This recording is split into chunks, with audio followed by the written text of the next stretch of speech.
Shalom, selamat pagi Bapak Ibu Saudara sekalian. Selamat kita berjumpa kembali dalam acara Renungan SOS. Puji Tuhan. Mengawali renungan kita satu di dalam doa. Bapa di surga, Bapa yang kami sembah dalam nama Yesus, segala puji, hormat, syukur, dan kemuliaan layak kami persembahkan hanya bagi-Mu Tuhan.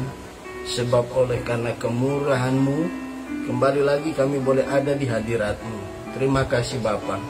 Sebentar lagi kami akan melakukan, menyatakan, merenungkan kebenaran firman-Mu.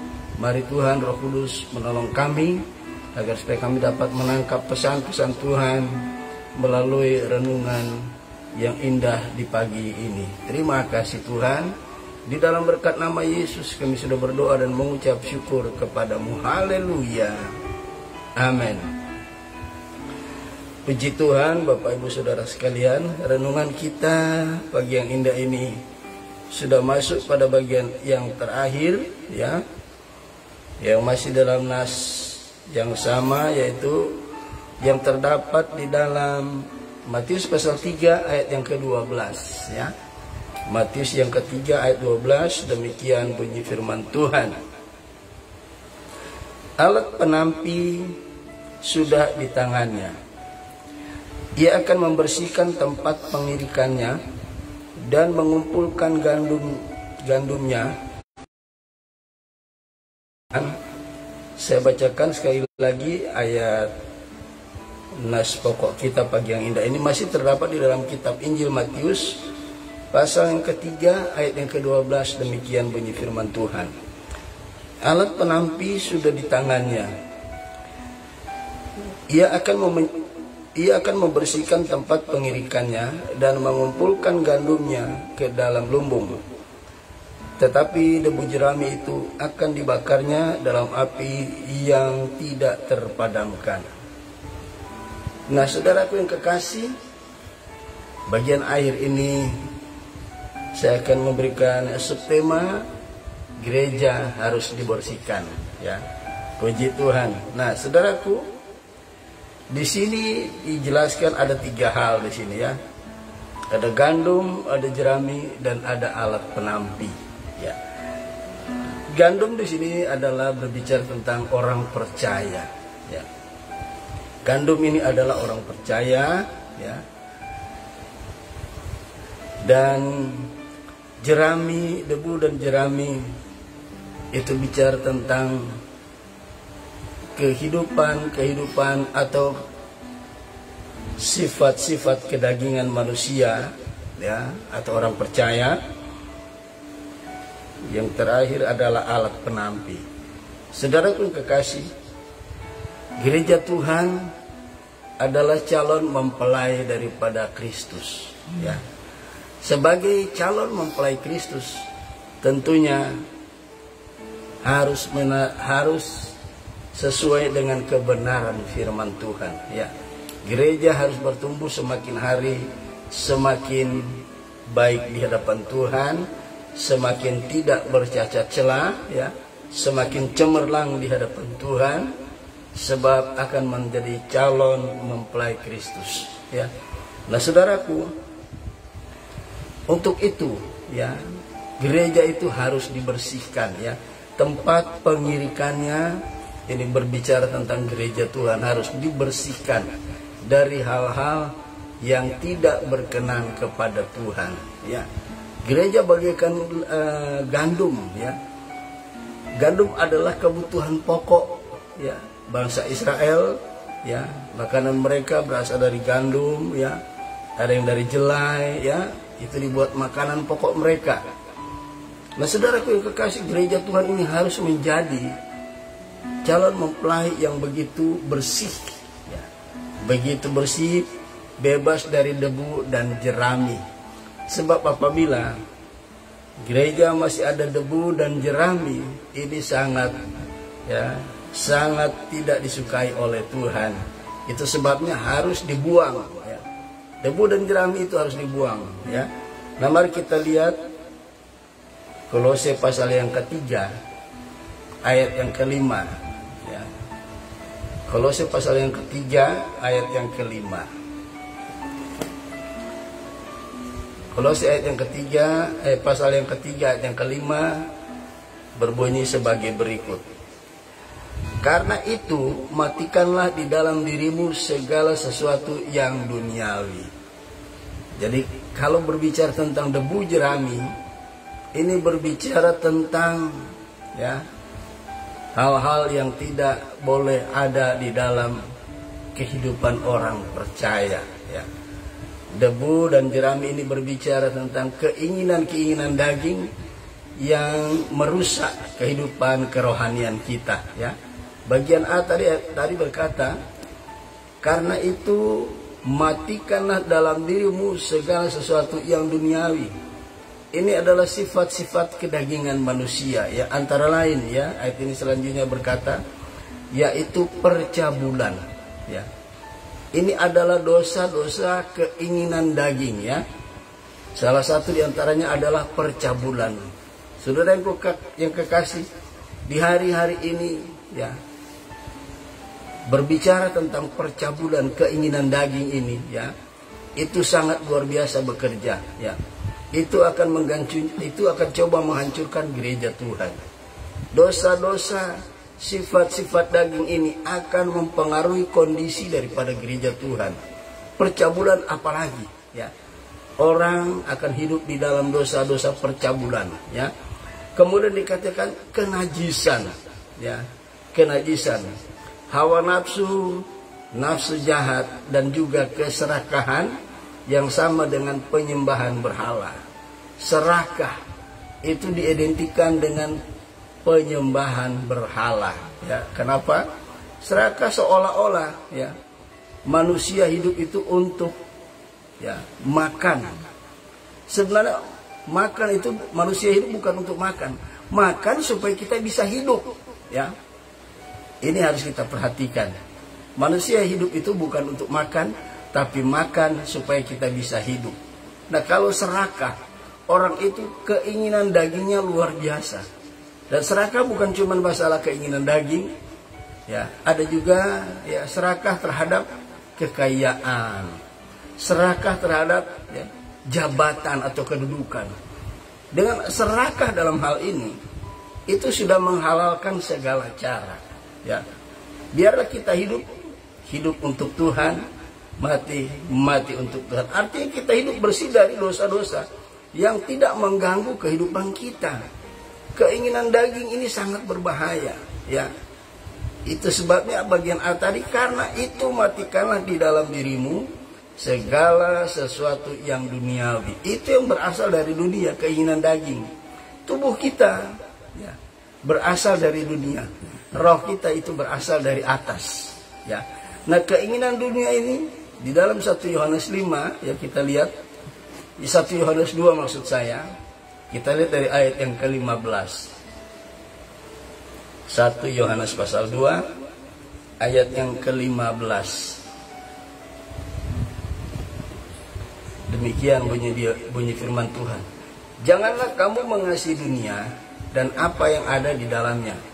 Jikalau orang mengasihi dunia, maka kasih akan Bapa tidak ada di dalam orang itu. Ya, ayat 16.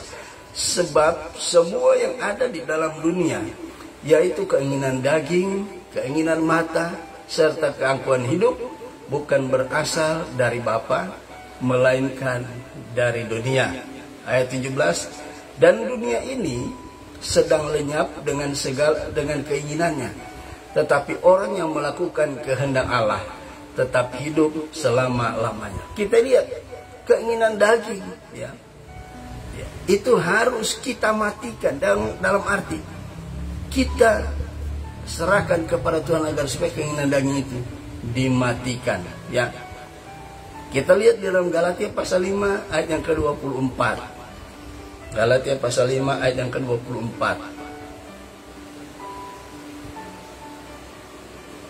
Rasul Paulus mengingatkan, Tuhan mengingatkan anak-anak Tuhan yang ada di kota Galatia, ya, melalui Rasul Paulus. Demikian bunyi firman Tuhan. Galatia 5 ayat 24. Barang siapa menjadi milik Kristus Yesus, Ia telah menyelipkan daging dengan segala hawa nafsu dan keinginannya. Inilah hal-hal yang disebut dengan debu jerami. Ini akan membuat pertumbuhan gereja, pertumbuhan orang percaya dalam rohaninya akan mengalami kendala-kendala, bahkan bisa dia kehilangan pengharapan yang dia miliki. Itu sebabnya matikan semua keinginan daging, sebab kita sudah menjadi milik Kristus. Semua keinginan dunia, semua keinginan daging itu bukan berasal dari Bapa, tetapi berasal dari dunia ini. Puji Tuhan. Jadi saudaraku yang kekasih, gereja Tuhan harus dibersihkan, dan yang membersihkan alat penampi sudah di tangannya. Gereja sekarang sedang dibersihkan dengan kebenaran firman Tuhan. Ya, untuk memisahkan debu jerami dengan gandum itu memakai alat penampi. Ya, nah alat penampi itu adalah kebenaran firman Allah. Gereja Tuhan semakin hari harus semakin bersih dari segala debu jerami yang membuat pertumbuhan rohaninya terhambat. Itu sebabnya mari kita matikan semua keinginan daging, supaya melalui kebenaran firman Allah, daging kita semakin tidak lagi menguasai hidup kita, melainkan kebenaran firman Allah. Puji Tuhan. Inilah bagian akhir dari renungan kita pada hari ini. Gereja harus dibersihkan sebelum masuk pada kesempurnaan gereja. Puji Tuhan. Mengakhiri renungan ini, kita akan dengarkan dulu satu pujian bagi Tuhan.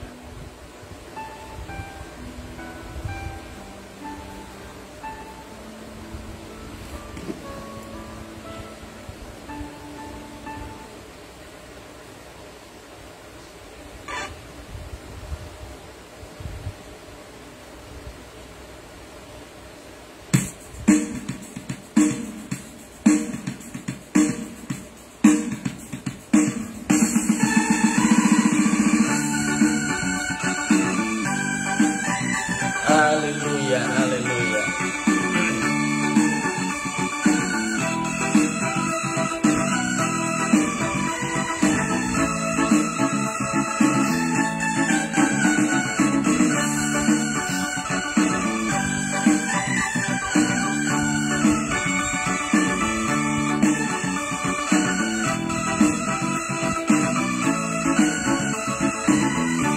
Haleluya.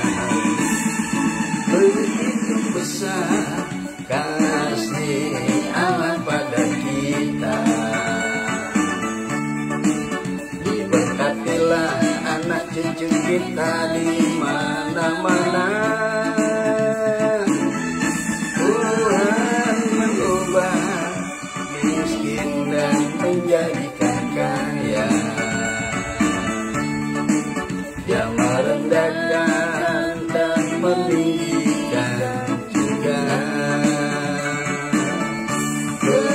Berbahagialah bagi orang yang percaya, anak cucunya pasti tidak akan meminta-minta, karena Allah menggenapi firman-Nya. Tiada yang mustahil bagi orang percaya. Saudaraku yang kekasih, di hari-hari ini gereja Tuhan sedang dibersihkan oleh Tuhan melalui kebenaran firman Tuhan. Jadi apapun yang ada di dalam hidup kita, debu jerami itu berbicara tentang keinginan daging, dosa-dosa dan daging, harus kita matikan. Sebab gereja harus kedapatan cemerlang, bersih dari segala dosa-dosa, keinginan duniawi, keinginan daging di dalam kehidupan kita. Haleluya. Puji Tuhan. Begitu besar kasih Allah pada kita, diberkatilah anak cucu kita di mana-mana. Tuhan mengubah miskin dan menjadikan kaya, Dia merendahkan dan meninggikan juga. Berbahagialah bagi orang yang percaya. Anak cucunya pasti tidak akan meminta-minta, karena Allah menggenapi firman-Nya. Tiada yang mustahil bagi orang percaya.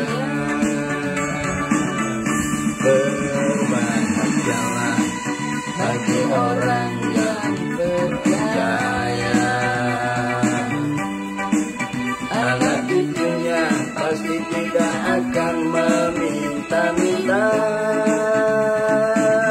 karena Allah menggenapi firman-Nya. Tiada yang mustahil bagi orang percaya. Tiada yang mustahil bagi orang percaya. Haleluya, puji Tuhan. Mari kita satu dalam doa. Bapa di surga, Bapa yang kami sembah dalam nama Yesus, terima kasih Tuhan. Di akhir renungan ini kami mengucap syukur karena Engkau sudah memberkati kami.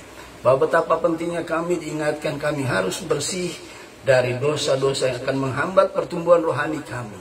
Dosa-dosa keinginan duniawi, dosa-dosa keinginan daging. Bapa, mari Roh Kudus tolong kami meteraikan kebenaran firman Allah, mampukan kami mengaplikasikan kebenaran firman Allah bukan oleh kuat dan gagah kami, tapi oleh kuat dan gagah daripada Roh Kudus. Terima kasih Tuhan, terima kasih. Inilah menjadi doa dan ucapan syukur kami. Sudah berdoa dan mengucap syukur di dalam berkat nama Tuhan Yesus, Juru Selamat kami. Haleluya, haleluya. Amin. Puji Tuhan, Tuhan Yesus memberkati. Sampai kita ketemu lagi besok pagi hari dengan topik yang berbeda. Shalom.